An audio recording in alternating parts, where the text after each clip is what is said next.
नमस्कार दोस्तों। आज जिस विषय को लेकर मैं आपसे मुखातिब हूँ वो विषय वैसे देखने में बहुत रूखा विषय है।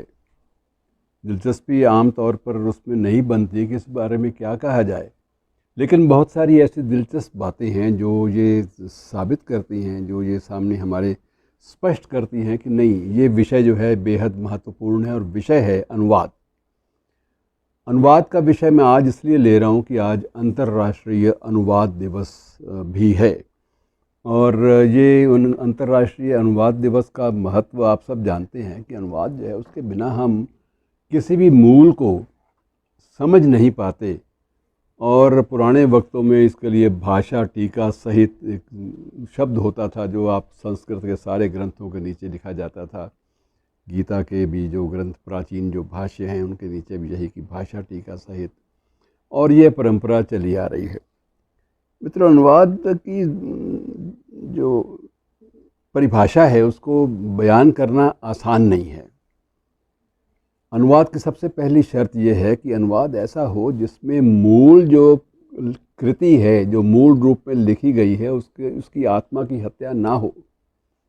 अगर आप उसको ज्यों का त्यों बयान नहीं कर पाते अनुवाद के माध्यम से दूसरी भाषा में, तो आपका जो प्रयास है वो किसी भी काम नहीं आता। और रदर मैं समझता हूँ कि वो एक अपराध भी है कि आपने एक अच्छी भली कृति को एक गलत अनुवाद के माध्यम से तबाह कर दिया, उसकी जो रूह है उसकी हत्या कर दी। जब हम अनुवाद की बात करते हैं तो मित्रों कुछ एक बातें हमारे सामने उभर कर आती हैं, और सबसे पहला नाम आता है दारा शिकोह का। हालांकि दारा शिकोह से पहले कश्मीर में यह परंपरा रही है, वहाँ की ऋषि पीर परंपरा की। वहाँ पे बहुत सारे संस्कृत ग्रंथों का कश्मीरी भाषा में अनुवाद जो है, आम लोक भाषा में अनुवाद, वो अगर उपलब्ध ना होता तो वो संस्कृत के सारे दुर्लभ ग्रंथ जो है वो बिल्कुल अपरिचित रह जाते। अनुवाद की दुनिया की बात जब करते हैं तो दारा शिकोह का नाम मैंने जिक्र किया है पहले भी कि दारा शिकोह का नाम सबसे शिखर पे आता है। शिखर पे इसलिए, शिखर पे तो मैं नहीं कह सकता, लेकिन चर्चित, बहुचर्चित नाम दारा शिकोह का ही है कि एक मुस्लिम परिवार में पैदा हुआ और मुस्लिम धर्म को कट्टरता से मानने वाला। उसने कभी भी कुरान के सिद्धांतों के साथ समझौते नहीं किए। शाहजहाँ का बेटा, मुमताज़ बेगम का बेटा आप ये कह सकते हैं। और जो दिल्ली की सत्ता उस वक्त थी उसमें शाहजहाँ का जो वारिस है, वली अहद जिसे बोलते हैं, युवराज बोलते हैं, वो दारा शिकोह था। लेकिन दारा शिकोह का कोई ज़्यादा ऐसा नहीं था कि दारा शिकोह ने कोई ऐसा अपराध किया था, लेकिन उसको नीचा दिखाने के लिए उसके छोटे भाई औरंगज़ेब ने ऐसी साजिशें रची कि धीरे धीरे धीरे धीरे उसको ये लोगों की नज़रों में और जो उलेमा थे उनकी नज़रों में इस तरह से पेश किया कि अगर ये बंदा सत्ता में बैठता है तो जो इस्लाम है वो ख़तरे में पड़ता है।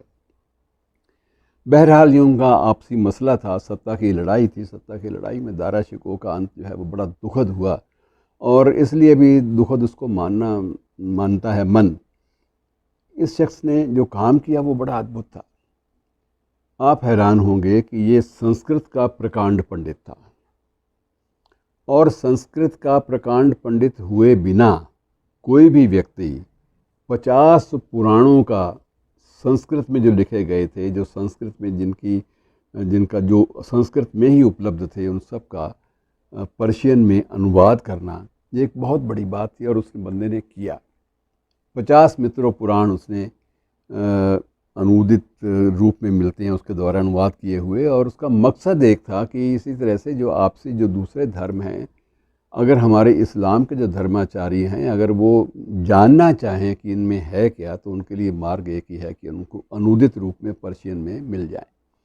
और उसके बाद अगर उनकी वो असहमति है तो अपनी असहमति दर्ज करेंगे, अगर नहीं मानना चाहते तो उसको गलत साबित करेंगे। लेकिन कुछ भी कहने के लिए उलेमाओं को ज़रूरत है कि उनको अनुदित शक्ल में, ट्रांसलेशन की फॉर्म में उनको चीज़ें मिल जाएं।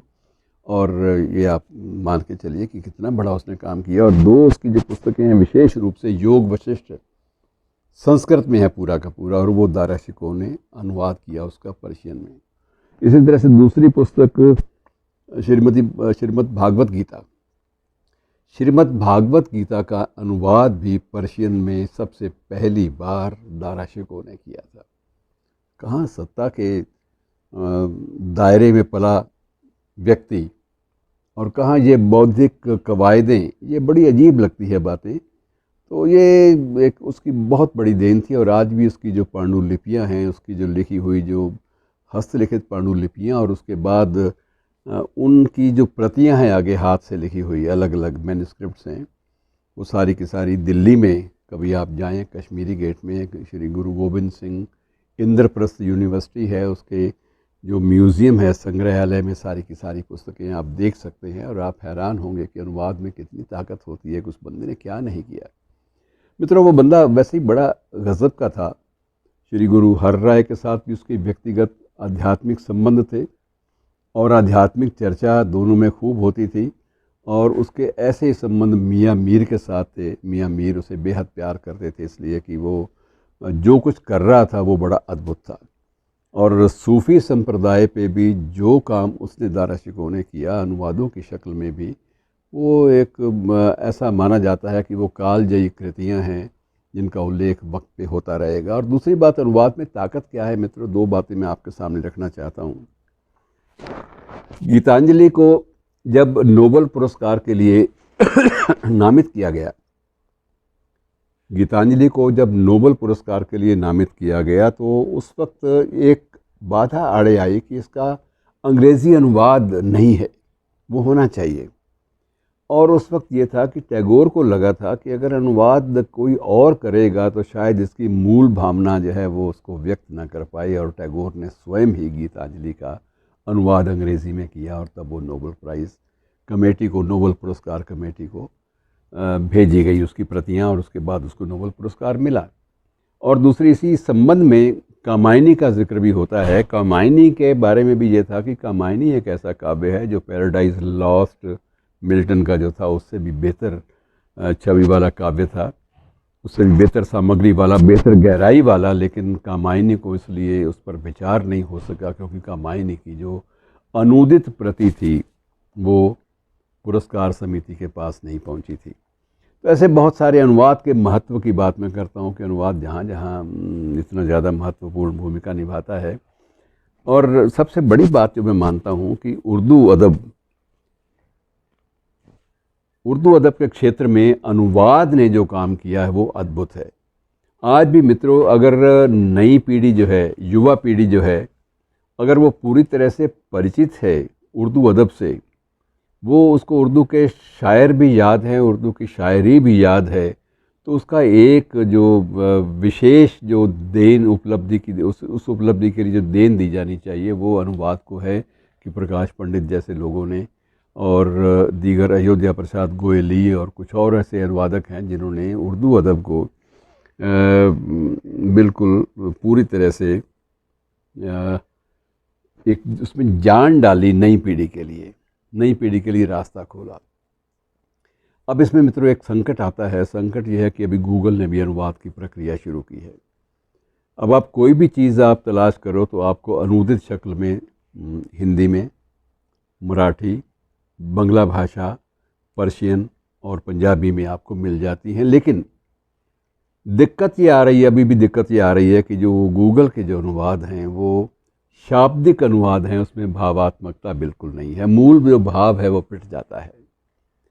अब एक ऐप की समस्या, एक एप्लीकेशन की समस्या अपनी हो सकती है, लेकिन एप्लीकेशन जो है वो अब उसको ह्यूमन माइंड पे लागू करना तो बड़ा कई बार ख़तरनाक होता है कि लगता है कि मूल जो भावना है, मूल जो आत्मा है कृति की, वो कहाँ गई। तो ऐसे अनुवाद की बहुत सारी समस्याएं हैं। अब यूनिवर्सिटीज़ में अनुवाद के डिप्लोमा कोर्सेज़ भी हैं, डिग्री कोर्सेज़ भी हैं, सब कुछ चलता है। और अनुवादक की भूमिका आजकल बेहद महत्वपूर्ण हो चली है, इसलिए कि सारी दुनिया, या चाहे संयुक्त राष्ट्र संघ का मामला हो, या सुरक्षा परिषद का मामला हो, या अन्य अंतर्राष्ट्रीय संगठनों का मामला हो, वहाँ जो मुख्य भूमिका होती है वो अनुवादक निभाते हैं, दुभाषीय निभाते हैं, उनके बिना बात नहीं हो सकती। तो दोस्तों, इस विषय को यद्यपि ये खुश्क था, लेकिन इसमें बहुत दिलचस्पी भरे मरकज़ हैं। उम्मीद है कि आपको इसमें नई राहें सोचने की, नए बिंदु, नए मुकाम आपको सोचने के मिल जाएंगे। शुक्रिया दोस्तों, आज इतना ही।